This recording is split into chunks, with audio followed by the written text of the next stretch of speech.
Next up on WTV, Band and Choir All-State, this week's edition of Real Talk, and today's sports. WTV's Daily Update starts now.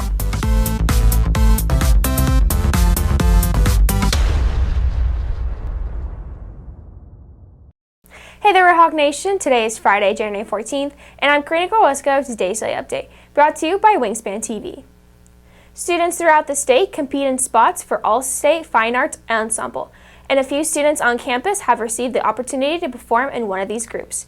WTV's Karina Grokhovskaya has the details. Of the over 70,000 fine arts students who audition to make a TMEA All-State Ensemble each year, only about 1,800 make it. Over 15,000 people started the process across the state in August, and only 500 make the choir, so it's an enormous achievement, and there's not two more deserving people to have had it happen to them. Choir and band students who qualified for area auditioned for their respective All-State ensembles earlier this month, with choir students Jane Wester and Shreya Patangi, and band students EUJIN CHUNG, Hannah Lee, Yuvi Maheshwari, and Julia Johnson making state. Receiving their audition music before the school year had even started, students have spent a long time preparing for the auditions.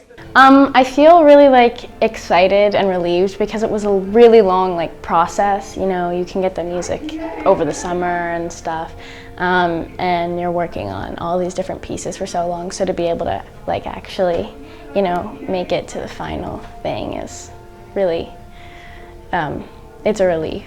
Junior EUJIN CHUNG also felt relief as she stepped out of the highly competitive flute audition room. So when I first walked out of the room, I was really relieved that I just had finished the audition and that I didn't have to have any more live auditions for these for region anymore. And I think I was pretty happy with myself. There were obviously mistakes that I made during the audition, and there were obviously things that I wish I had done better. But overall, I think that I was glad with how I performed in that room. For choir director TONI UGOLINI, having two All-Staters is a sign of growth for the program. I think it's a really good sign of what's to come for them. 2 years ago, we had our first ever All-Stater at Liberty, and now we have two, and we've had one every single year. And I think that just the talent has grown and the dedication has grown, and it's only upwards from here. Reporting for WTV, I'm Karina Grokhovskaya. Basketball season has finally started, and that means halftime is about to get a lot more interesting. WTV's Lauren St. Clair has the details. Even though drill team usually takes over halftime, next week the Little Red Hawks will be taking over. It's all a part of a Red Rhythm mini clinic on Monday where drill team members will work with young dancers from the community. And we're going to be having a mini clinic for our elementary and middle school age students. We have invited our students to come dance with us, and we're just having the opportunity to get to make connections with our younger age students in Frisco ISD, and hopefully one day when they get to Liberty High School, they can be a part of our program. It's cool to see the younger generation getting involved in our program as well. The clinic will be hosted in the auditorium by the Red Rhythm dance team, and the girls will perform their dance at the JV girls basketball game next Friday night. Reporting for WTV, I'm Lauren St. Clair. After a few weeks back from break, WTV's Kate Graham asked students how they're feeling about the second semester. Hey Red Hawks, it's WTV's Kate Graham with this week's edition of Real Talk. Today I'll be asking students about the second semester starting back up. What are your goals going into the second semester? My goals as a senior are just to finish strong, only a few more months to graduation, so yeah. Mostly to survive. I have a lot going on this semester. Well, I had a lot going on first semester as well, but second semester, some of the stuff that I held off on first semester is coming back to bite me. Plus I'm taking 3 AP classes and tests for all of them, so I'm trying to get through that. Did any of your classes change this semester?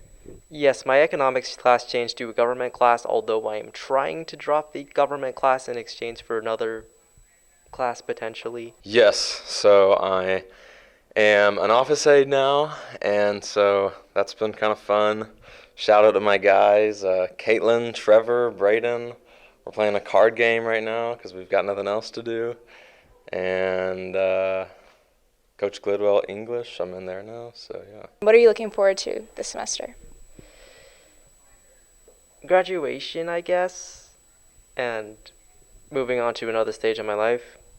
I'm looking forward to graduation, like I'm sure a lot of seniors are, so yeah. Reporting for WTV, I'm Kate Graham. Heading into the long 3-day weekend, Red Hawk Athletics has a full slate of competition. WTV's Matthew Bishop has more. On Tuesday, the boys and girls basketball teams traveled to Memorial to take on the Warriors. The girls took the Warriors to overtime, but eventually lost 37-32. On the boys' side, the Redhawks took a loss 83-60. Both teams will travel to Centennial to take on the Titans, with girls tip-off at 6:30 and the boys at 8, with both games being important for the Redhawks. They're a good team. They play together. We just got to come out and do what we do, get a good win. You know, Centennial's always a tough opponent in the sense that, you know, they've had a lot of success over the course of the past 3 or 4 years, and so it's something, and being the fact that they're right down the street, it's always something to get really excited about. Boys and girls soccer also took on Memorial on Tuesday, with the boys winning 7-2 and the girls winning 1-0. The boys soccer team will travel to Independence to take on the Knights with kickoff at 7:15. The girls will also take on the Knights, but kickoff will be at 5:30 at the Nest. The Red Hawk wrestling team will participate in the Trojan tournament this morning at Trinity High School starting at 9 a.m.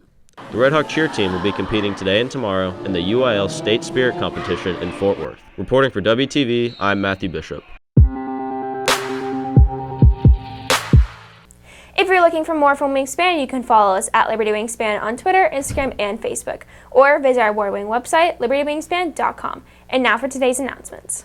All students, please check your yearbook portrait in the seating area near the stairwell to make sure it has the right name and spelling. If you find a mistake, fill out the Google form via the posted QR code or email breenk@friscoisd.org. The deadline for changes is January 21st. Want to be on Wingspan's 14 Days of Love? Scan the QR code below. That's it for today's daily update. This is Karina Grokhovskaya for Wingspan TV.